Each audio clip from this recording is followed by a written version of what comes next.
हम अभी करने जा रहे हैं लाइट्स के कुछ laws, like law of reflection, law of refraction. अब इसको समझने से पहले हमें ये समझना होगा कि लाइट क्या चीज़ है। तो पहले हम इसको समझते हैं, फिर हम आगे बढ़ते हैं। तो फर्स्ट, लाइट क्या होती है? लाइट एक फॉर्म ऑफ एनर्जी होती है जो एज इलेक्ट्रोमैग्नेटिक वेव्स ट्रैवल करती है।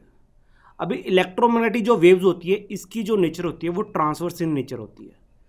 तो इसका मतलब लाइट जो है वो ट्रांसवर्स इन नेचर है। अभी देखते हैं कि ट्रांसवर्स नेचर क्या होती है वेव की।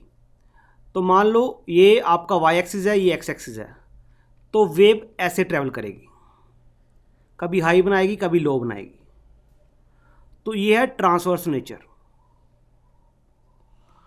तो जो लाइट है उसकी ये नेचर होती है, ट्रांसवर्स नेचर। तो थोड़ा इसको और देख लेते हैं।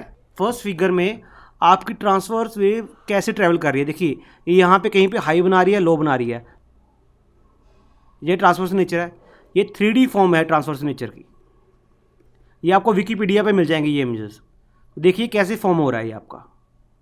विजुअलाइजेशन करने में आपको आसानी रहेगी कि ट्रांसवर्स वेव कैसे ट्रैवल करती है।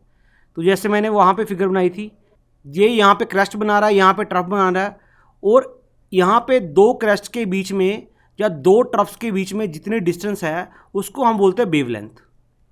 अभी आप आसानी से विजुलाइज कर पाओगे कि ट्रांसवर्स नेचर क्या होती है, कैसे वो ट्रैवल करती है। देखो लाइट का नेचर क्या होता है। लाइट रिफ्लेक्ट करती है, रिफ्रैक्ट करती है, इंटरफेरेंस करती है, डिफ्रैक्शन करती है, पोलराइजेशन करती है। ये सब नेचर इसकी वेव नेचर को रिप्रेजेंट करते हैं। जो फोटो इलेक्ट्रिक इफेक्ट होता है उसको हम वेव नेचर की थ्योरी से हम एक्सप्लेन नहीं कर सकते हैं, बट उसको हम क्वांटम थ्योरी से एक्सप्लेन कर सकते हैं। अब क्वांटम थ्योरी किसने दी थी? आइंस्टाइन ने। जो क्वांटम थ्योरी है वो बंडल ऑफ एनर्जी, इसको हम फोटोन कहते हैं, उससे रिलेटेड है। तो इसका मतलब क्या हुआ कि जो लाइट है वो वेव नेचर की भी है और वो पार्टिकल नेचर की भी है। तो इसकी ड्यूल नेचर होती है। बहुत बार एग्जाम में ये प्रश्न आता है कि जो लाइट की नेचर क्या है, तो इसकी ड्यूल नेचर है। जब ये रिफ्लेक्ट करती है तो वेव नेचर है, जब फोटो इलेक्ट्रिक इफेक्ट दिखाती है तो ये इसका पार्टिकल नेचर है। तो ये ड्यूल नेचर को दिखाती है। अब आपको पता है स्पीड ऑफ लाइट जो है वैक्यूम में 3 लाख किलोमीटर पर सेकेंड है। देखिए आपको मैं डिटेल में समझा रहा हूँ क्योंकि मेरे को आगे आपको समझाना है कि लॉ ऑफ रिफ्लेक्शन और लॉ ऑफ रिफ्रैक्शन कैसे काम करता है। तो आप देखते रहिए, धीरे धीरे हम बढ़ते हैं और पूरे कंसेप्ट क्लियर करते हैं। अब नेक्स्ट है कि रिफ्रैक्टिव इंडेक्स क्या होता है। देखिए हर एक मीडियम का कुछ रिफ्रैक्टिव इंडेक्स होता है।